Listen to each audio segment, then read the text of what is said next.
going on, people? You're watching That Deep podcast right now. We're about to get into it with a couple good topics today. Topic number 1, protests.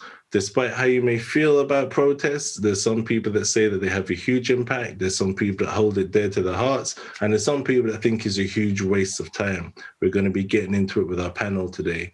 Has anyone ever attended a protest before?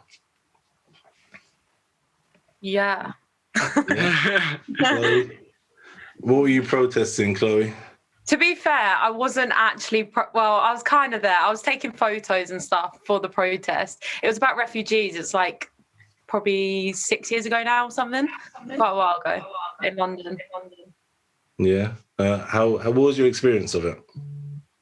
It was so chill. Like, it was just, they were doing a march through London. So it was a pretty chill one. Actually, I lie. I went to another one as well. The, what they called? The anonymous people. I was doing a photography project and was taking lots of pictures, and that one got a bit more out of hand. It was on Guy Fawkes nights. There were all like fireworks all through the streets of London. We all got kettled into Trafalgar Square and had to like try and get out. Me and my poor mum that I dragged along. It was 16-year-old me. Yeah, it's usually a rite of passage. Every student should go to at least one protest, I feel like, in their lives for something. Nah, you know, with me, yeah, I went to one by accident. I went to one by accident. So that basically, yeah, you know the BLM one, innit? Yeah. It wasn't like I don't mind that I'm there, but I wouldn't say I went for the purpose of it. Well, inconvenienced you a bit. No, it wasn't even that. Like I don't mind being there, but I just didn't go for the purpose of it. So basically, yeah, during summer I went with one of my friends like to Central, like just to cycle about and like get some exercise done. And basically on our way there, we just saw this whole group. So I was like, what's going on? We went there, it was like a whole BLM like protest thing, and then yeah, we just got stuck in it. But no, we left a couple minutes after, and like, yeah. But yeah, that's how I went to a protest by accident. Accidental protests. What's your view of protests, Jordan? Do you feel like, you know, something you love to be a part of one day, or waste of time, or what? No, I don't think they're a waste of time. I think they definitely kind of show what the people are thinking and what they, you know, believe in. I did go to the Black Lives Matter one in Nottingham, which was really cool. But yeah, I don't know how much they actually like achieve. I mean, I think it's good from a standpoint of, yeah, knowing what people are thinking and what they want to change and stuff like that, because I think that is important. But I just don't know how much people standing in a field really changes the actual problem. But yeah, that's my view. Yeah. And Love, how do you value protests? Oh, honestly, I haven't been to one. I've always had the intention, but it just didn't happen. I'm from Nigeria, and honestly, it's never really peaceful in Nigerian protests. You guess? I think I kind of had that mindset, and it just scares me. So I don't think I ever want to be out there protesting. I think I want to do it from home on social media, and post it, but I don't think I want to be there physically doing a protest. Yeah. And I think what seemed at least quite unique about the BLM one is it seemed one of the first times that there was like a protest against the protest and then a side protest going on as well. You had like the Black Lives thing, then you had like the All Lives thing, then you had the White Lives thing, then you just had like the EDL and Tony Robbins, what's his name, Tommy Robinson, like just like casually, yeah, we're just going there to sort it out. And then like some people said they were protecting the police, but then those people are the same people attacking the police. It got pretty weird. Do we feel like there's any progress that came from, say, the BLM protest from a couple of months back? Yeah, I think there has been. I think it did get very skewed out of. Yeah, I think it did get very like strange very quickly, and a lot of like different yeah, as you said, like side protests kind of came into it and almost like confused the message a lot. But I do believe that there was a lot of, there was a lot of like good conversations that I think were had, which I think is important. I actually got the chance to do and like record another podcast on it with a friend. And I think that was really good to just sort of educate people on certain things that they might not know about. Which I think was important. I just think it was a shame that it kind of got skewed into this way of like, I don't know, people started messing up statues and stuff, and it just all got a bit crazy. I think that's the problem a little bit with protests. I think as soon as they get like violent, I think that's what then the focus is it's always just what, you know, X amount of people started rioting and hitting police officers. I think that's then what the focus is rather than the actual discussion. I think is like a human way of like us trying to sort of stop having the hard conversation and just start to be a bit like, oh yeah, people are attacking other people, which I think is a bit of a shame. But yeah, I do believe that there was a lot of like good progress made with the Black Lives Matter movement. Sorry. Yeah, Chloe. Yeah, I think I would second that. I definitely think it got people talking, if nothing else, hopefully more in a good way than the negatives that came at, you know, the other protests that sort of happened because of it. And hopefully, if anything, that reflects badly on those people and not the BLM movement.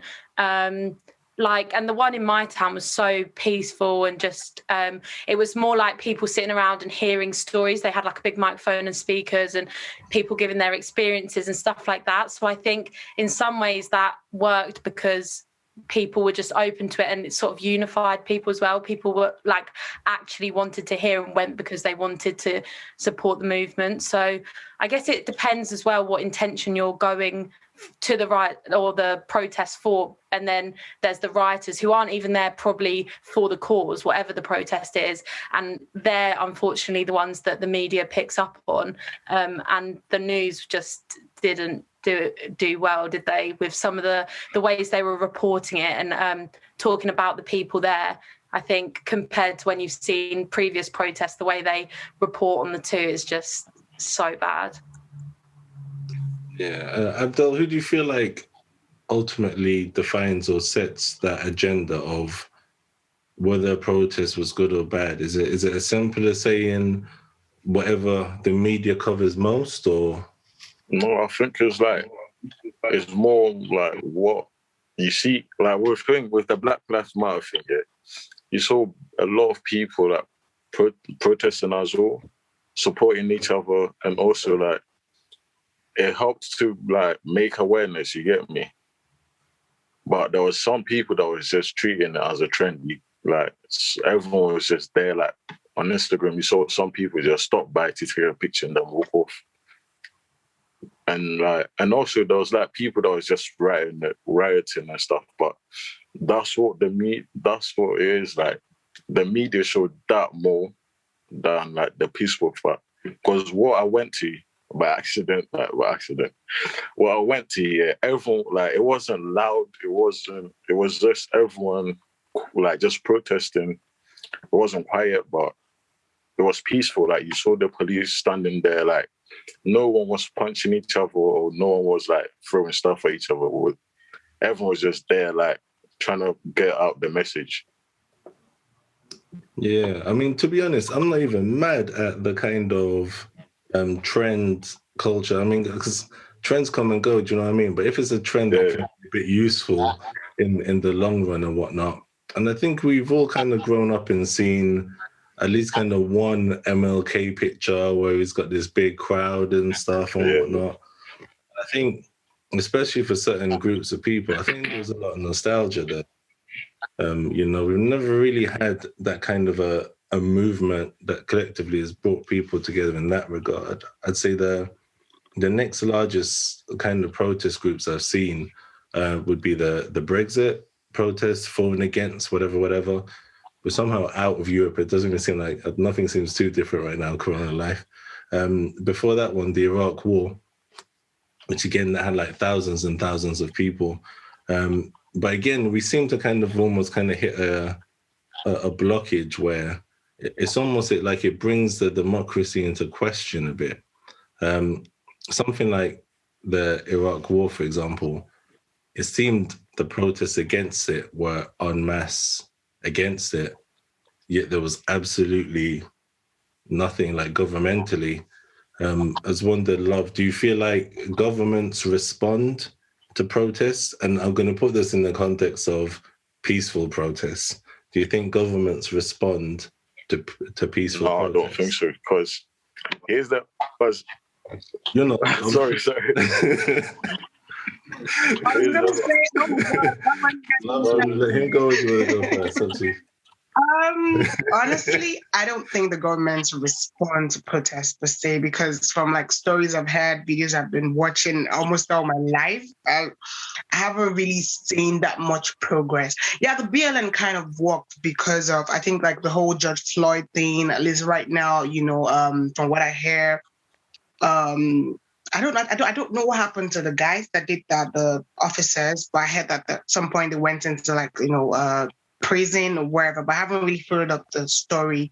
But the fact that right now people are taking it a bit more seriously, his family was compensated, that can bring him back. But I feel there is progress. I don't know if I would say it's the government actually bringing up progress, but the fact that, like people are pushing, taking it a bit more seriously now, and it's getting better. It's not the best yet, but I would say it's a lot better than, how it used to be. Yeah, and I think just collectively as a nation, I think it felt good for me to see that kind of, speaking about the BLM one now, that cultural mix, where I think it's kind of what separated a lot of the bigger issues, like say in America, which we kind of saw. I don't even know if you're calling that a protest, but wherever that was, when they ran into the Capitol building, the separation there from us in America was in as much as there was like a mixed group of people that had opposing views. To be honest, I don't even know how like Black Lives Matter is such a divisive issue anyway. If it was like Black Lives Are Special or something kind of protest, like fair enough or something like that. But if it's just at the stage of like matter, there's not really a lower level than matter, I don't think, other than doesn't matter. I can't think of it in between there. But in the States, we saw like the Reds versus the Blues in terms of Democrats and Republicans was like so divided that they completely stopped interacting. Jordan, do you feel like protests can end up causing more division in a similar way? Yeah, I think they do, because I think they show, obviously they kind of bring out both sides, don't they? There are a lot of, again, in America, I think is unfortunately quite a divided country right now. And I think that obviously Donald Trump kind of harnessed dividing people a little bit to kind of rise to power and sort of be able to do what he wants to do. And so, yeah, I think that protests kind of are the tool that I think a lot of people use to divide people, bring up an issue and kind of get two sides fighting over it. So yeah, I believe that they are quite important, and I think people use them quite differently. And yeah, I think they divide people, which is a shame, I think, because I think it should be a conversation rather than almost like a gang war with the police sort of involved. But yeah, fair.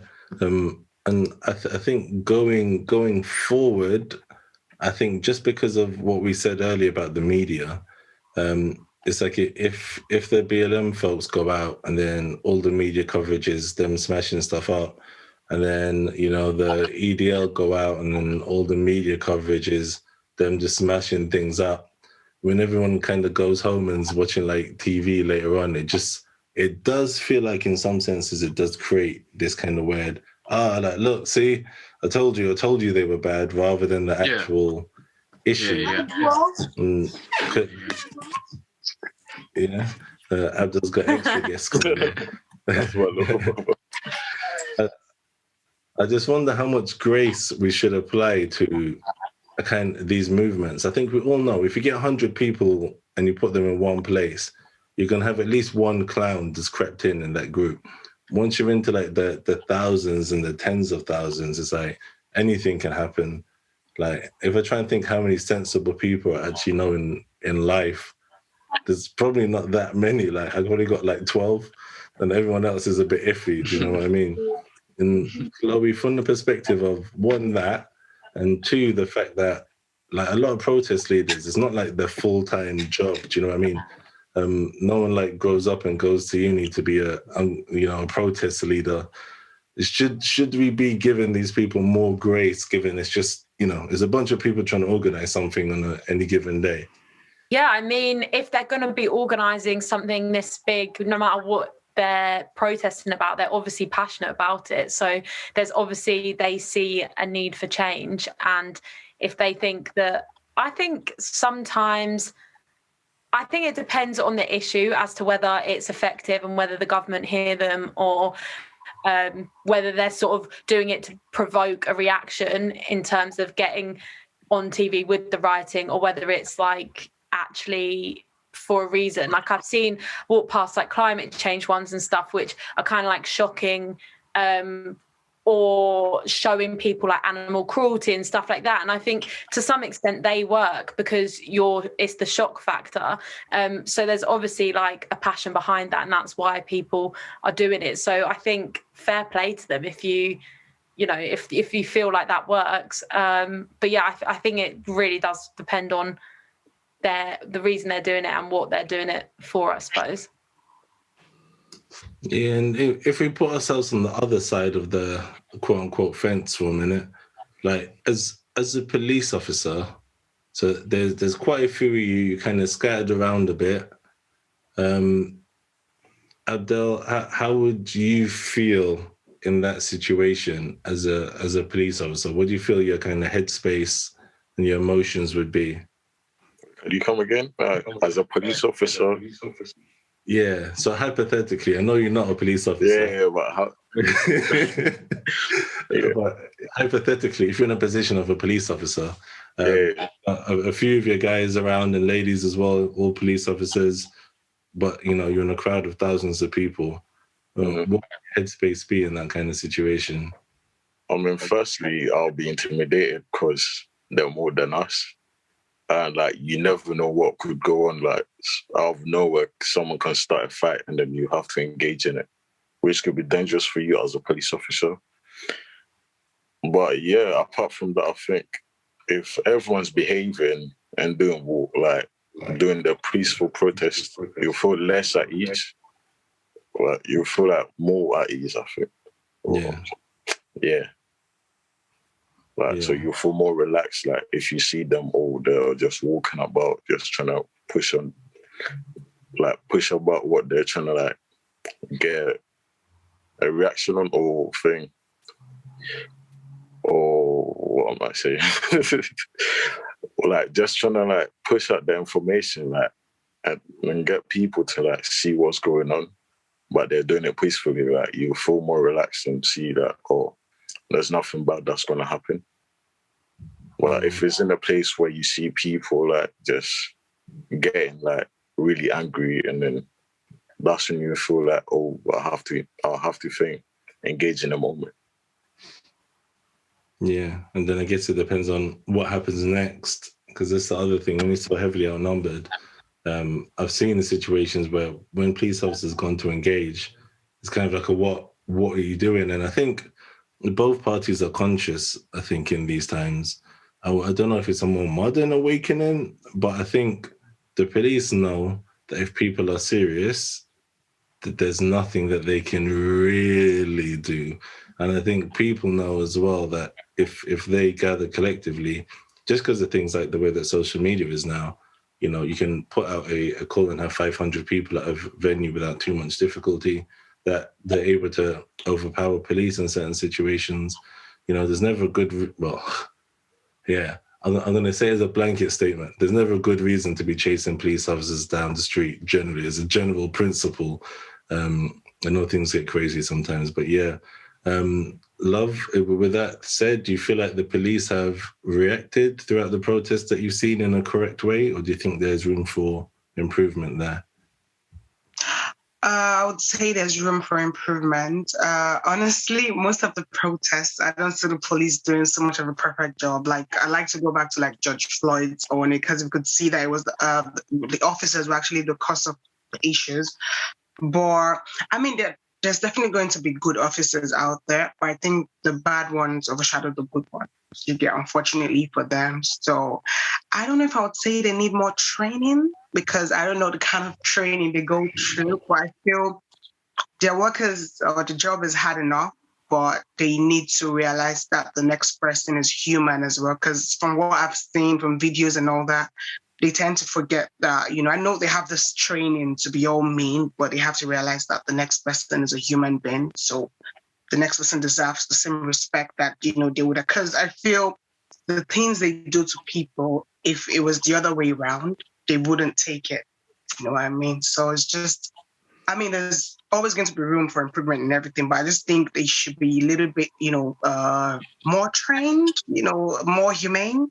If that makes sense. Yeah, that's how I feel.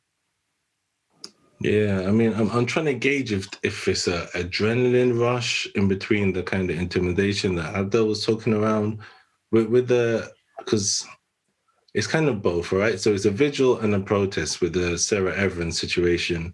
I don't want to put it into one box just because I feel like it ticked a few. So a vigil is usually just in memory of someone, whereas it felt like this was a bit more than that. People turned up with like placards. It looked protesty.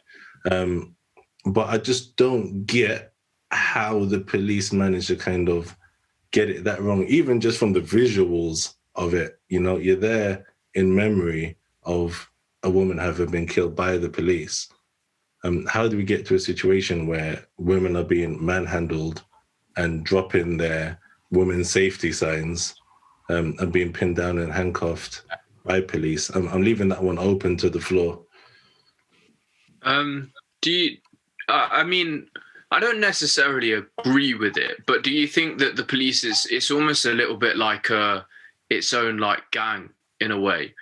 And I think that like when they were getting a lot of sort of kind of hate and a little bit of stick about obviously the whole situation, I think that is there a bit of it that was kind of like just retaliation. I don't agree with that, but I kind of felt that there was an element of them just trying to be a bit like, we're the police, we stick together. And so therefore, when things are kind of getting out of hand, I think that just the temperature rose to a place where they started, as you said, manhandling people and being a bit crazy. Yeah, and I think obviously English police are very different to American police. And I think that's just down to like guns and stuff. But I think Americans are a bit more sort of, we're the police, we're going to start shooting if we feel under threat. I do think English police are better. But I think unfortunately we did see a bit of a side to it that wasn't great with the Sarah Everard stuff. So yeah, I don't know if that's that valuable, but I think it could have just played into the circumstances of that day. Yeah, Chloe? Yeah, I think there's a particular picture you're talking about, isn't there? The poignant one of like the lady with the placard bin, circling everywhere. And I think it's a hard one because I'm not saying the police were right, but obviously the whole with social distancing at the moment, I think that's played into a few of the protests recently that they particularly said don't do it from your homes and stuff. So I saw that some of the organisers had said, I don't know if it was just to please the police or the government, whoever was saying this, they were doing like lighting the candles at home and stuff. But obviously then it still happened. And I'm not saying it's necessarily wrong that they went out. Obviously, something needed to be done, whether protesting was the best thing, I don't know, or whatever they want to call it.